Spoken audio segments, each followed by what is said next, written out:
Yes, good old TJ.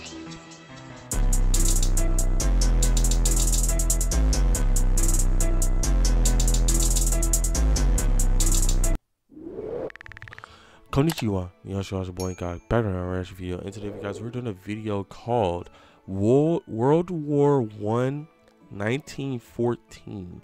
So originally being sure about down below, guys. I know you guys wanted me to react to all of the videos that was within this playlist for this for these World War videos and everything like that. For some odd reason, my computer, like the software I use to download my videos onto my computer, for some reason it wouldn't let me download the second one, which is 1915 or something like that. So it's gonna go from 1914 to 1916. It's gonna be the next video. I'm skipping 1950 because for some reason, like I said, my computer wouldn't let me download it for some odd reason. But if you guys can if you guys do enjoy this content, like say slap a like on the video so I can know you guys want me to continue wanting to do the rest of these. I think it's like 5 or 6 of these in total. Like I said, I wasn't be able to do one of them because one of them wasn't able to get downloaded to my computer. But if you guys do like these videos, and you guys can let me know by slapping a like on it so I know to do the rest of these videos within this playlist as well later on down the road in the next few weeks or so. Also as well, comment down below if you guys want to see any other type of videos, or if you guys want to have any discussion with me in the comments down below. We can go ahead and do that.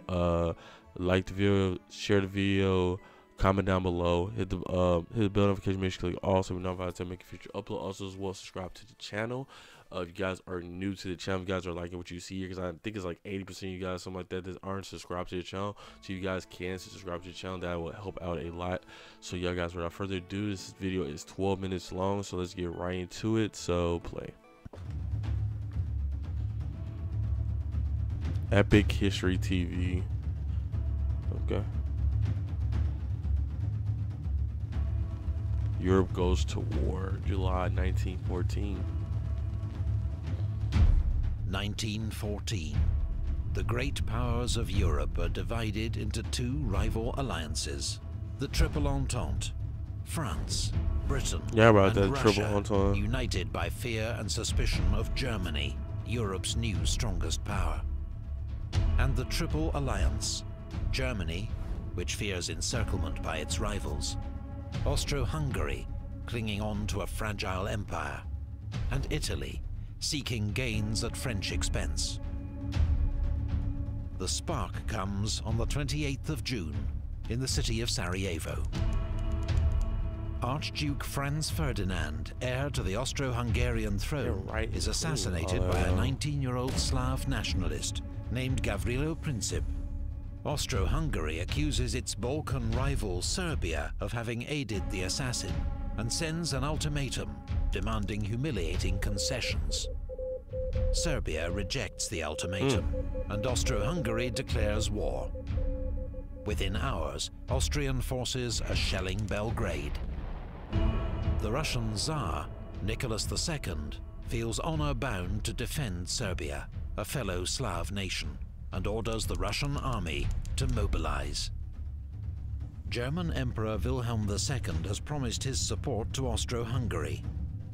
He and his generals see conflict with Russia as inevitable, and the sooner the better, as Russian strength grows year on year.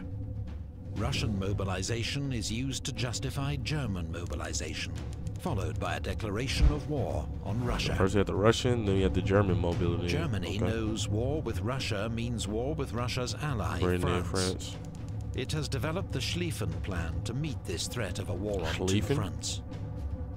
First, its armies will advance rapidly through neutral Belgium to encircle and destroy French armies near Paris and win a quick victory. Then its forces can move east to deal with Russia, whose huge army will take much longer to mobilize. And so Germany declares war on France. 6 million men are now marching to war across Europe. 6 million. Italy, however, remains neutral. The terms of the Triple Alliance don't bind it to join an offensive war. The United States also declares its neutrality. President Wilson and the American public have no desire to get entangled in Europe's war. Britain is France's ally, but at first it's not clear if it will join the war against Germany. But when German troops invade Belgium, whose neutrality Britain has guaranteed, an ultimatum is sent from London to Berlin, demanding they withdraw. It's ignored, and Britain declares war. Sheesh. Hoping it moves. A British expeditionary force lands in France, while the German invasion is held up for crucial days by Belgian resistance at the fortress city of Liège. German troops commit several massacres against Belgian civilians. The atrocities are inflated by Allied propaganda and help turn public opinion in neutral countries against Germany. France, unaware of Germany's great encircling attack, launches Plan 17, an offensive into German territory. But in the Battle of the Frontiers, they're driven back with enormous losses on both sides. Goodness. The British expeditionary force clashes with the German army at Mons, but the British are heavily outnumbered and soon join the French in retreat. The Allies make their stand at the River Marne, 40 miles outside Paris. Their desperate counterattack saves the city and drives the Germans back. Both sides suffer 250,000 casualties. That's a lot of bodies. The race to the sea begins as both sides try to outflank each other to the north. A series of clashes leads to the first Battle of Ypres, where the Allies desperately cling on and prevent a German breakthrough. There are more heavy losses on both sides. The two armies then dig in along the entire 350-mile front, seeking shelter from deadly machine gun fire and artillery shells. Trench warfare has begun. The war at sea. I feel say ain't no more north. There's gonna be sea after the minute. British warships win the first naval battle of the war at Heligoland Bight, sinking 3 German cruisers. Britain has the most powerful navy in the world, 29 modern battleships to Germany's 19. Yeah, you got a number, homie. They now impose a naval blockade on Germany, preventing contraband goods, including food, from reaching it by sea. The aim is to bring Germany's economy to its knees and force it to surrender. But a week later, the British cruiser HMS Pathfinder becomes the first victim in history of a lethal new weapon, the submarine-launched torpedo. German submarines, or U-boats, have a surface range of 9,000 miles and can attack undetected from beneath the waves. They herald a deadly new challenge to Britain's command of the seas. Eastern Front. Excuse me. On the Eastern Front, Russian armies invade East Prussia, but they blunder into disaster at the Battle of Tannenberg, where General von Hindenburg and his Chief of Staff, Erich Ludendorff, mastermind a brilliant German victory, taking 90,000 prisoners and destroying an entire Russian army. The Russians contribute to their own defeat by transmitting uncoded wireless messages. They was their own. Massive they German put their own victory downfall. at Masurian Lakes forces the Russians into retreat. In just 6 weeks, the Russian army suffers nearly 1/3 casualties. Meanwhile, Austro-Hungary's invasion of Serbia suffers a humiliating reverse at the Battle of Tser. Austro-Hungary's offensive against Russia also ends in disaster and retreat, with the loss of more than 300,000 men. The fortress town of Przemysl is cut off and besieged by the Russians. The Germans are forced to come to the rescue, launching a diversionary attack towards Warsaw.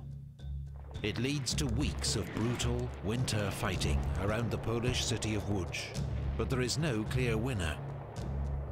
Meanwhile, the Turkish Ottoman Empire has joined the Central Powers, declaring war on its old enemy, Russia.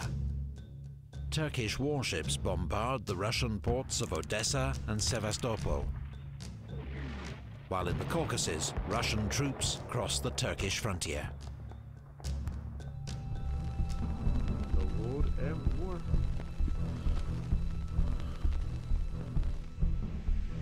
Beyond Europe, the war rages on the world's oceans and in far-flung European colonies. German troops cross into British East Africa, modern Kenya, and occupy Taveta, while Allied forces seize the German colony of Togoland, modern Togo. But British forces invading German Cameroon are defeated at Garoua and Nsangakong, while a 3,000-strong force attacking German Southwest Africa, modern Namibia, is captured at Sanfontaine. A month later, British landings at Tanga end in chaos and defeat at the hands of a much smaller German force led by Colonel von Lettow-Vorbeck. Cut off from Germany, Lettow-Vorbeck goes on to wage a highly successful guerrilla war against the Allies, tying down huge numbers of troops. In Asia, Japan honors its treaty with Britain and declares war on Germany. Japanese forces go on to seize the German naval base at Tsingtao. The German colonies of Samoa and New Guinea surrender to troops from New Zealand and Australia. But in the Pacific, off the coast of Chile, German Admiral von Spee's powerful East Asia squadron sinks 2 British cruisers at the Battle of Coronel. Both ships are lost with all hands.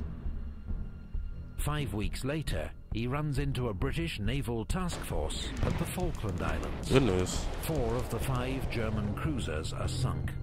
Von Spee goes down with his flagship. Meanwhile, in the Middle East, British troops seize control of the Ottoman port of Basra, securing access to the vital Persian oil that fuels the British fleet. Winter 1914. Alright. That winter, Austrian troops finally capture Belgrade. But the Serbs then counterattack and drive them back once more. The fighting in Serbia has already cost around 200,000 casualties on each side. In the North Sea, German warships mount a hit-and-run raid against English coastal towns, shelling Hartlepool, Whitby and Scarborough, and killing more than 100 civilians. On the Western Front, the French launched their first major offensive against the German lines. But the First Battle of Champagne leads to small gains at a cost of 90,000 casualties. While in the Caucasus, an Ottoman offensive through the mountains in midwinter ends in disaster at Sarikamish. Turkish casualties total 60,000, many frozen to death. Stages of this war. On the Western Front, it was like crazy that amount of first casualties Christmas is on all marked in sides some after sectors by a short it was truce done. and games of football in no man's land, the killing zone between the trenches.